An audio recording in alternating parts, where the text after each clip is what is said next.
So I'm just having a look at the Bach first prelude, you know, oops, sorry.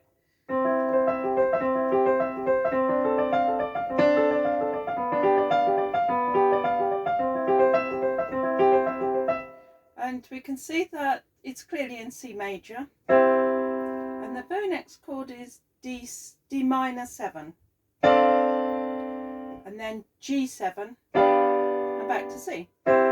So there, in classical parlance, we've got chords 1, 2, 7, 5, 7, 1. It's the ultimate perfect cadence, but it is quite unusual to have a perfect cadence so quickly after your opening bar. And I think the reason that Bach does this is to very quickly and firmly establish the key so that he can rapidly go other places.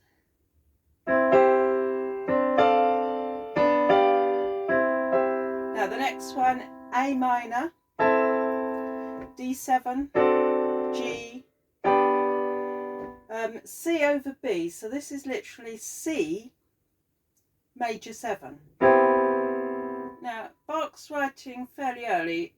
To me that's pretty awesome. You could argue that the B is just a passing note onto the A, which gives us A minor 7, and then D7 again, G, and now G diminished, D minor, F diminished, C, now F with an E, so that's F major 7, D minor 7, G7, and back to C. So halfway through the piece we've actually moved down an octave. Now this is an amazing chord and it's really bluesy. So we've just had C, now it puts the 7 in.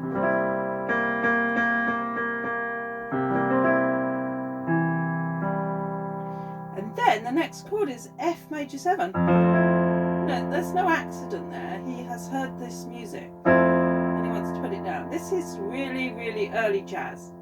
And then we've got F sharp diminished, and then we've got the bar that nobody likes, which I love, and we've got A flat diminished. Okay, it's got a C in it. The C is a passing note, okay?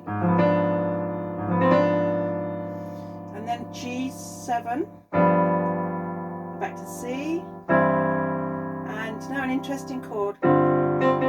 Jazz musician will probably call that C a suspended fourth in the chord, but in fact it's the 11th. Listen, like this.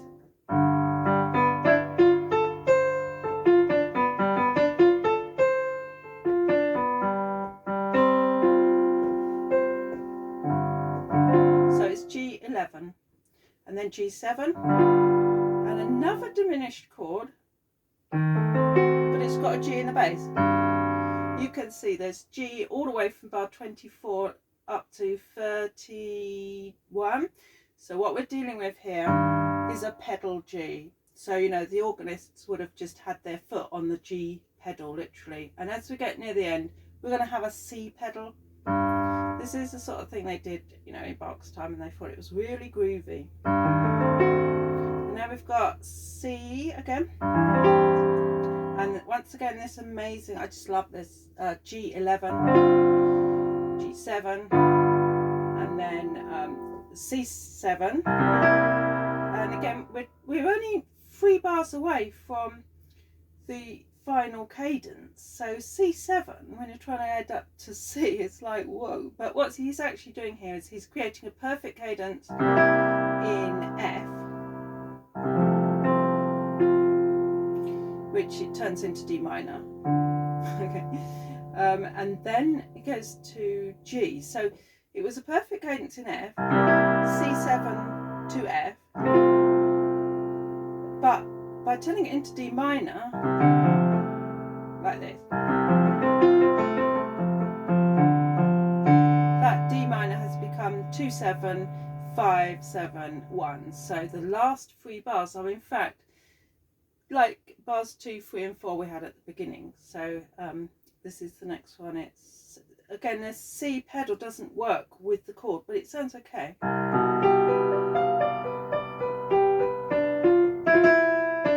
And the final chord.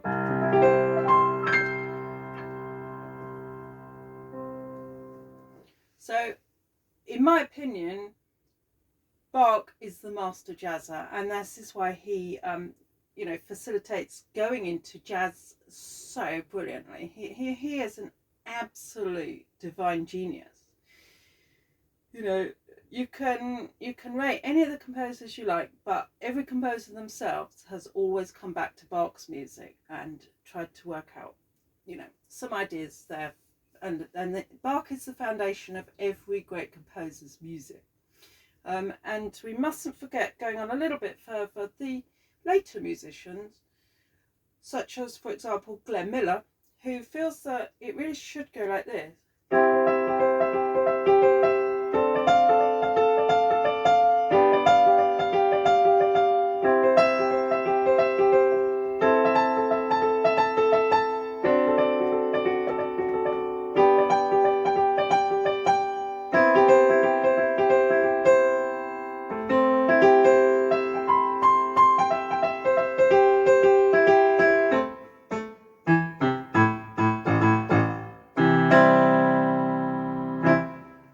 As usual, don't forget to like and subscribe.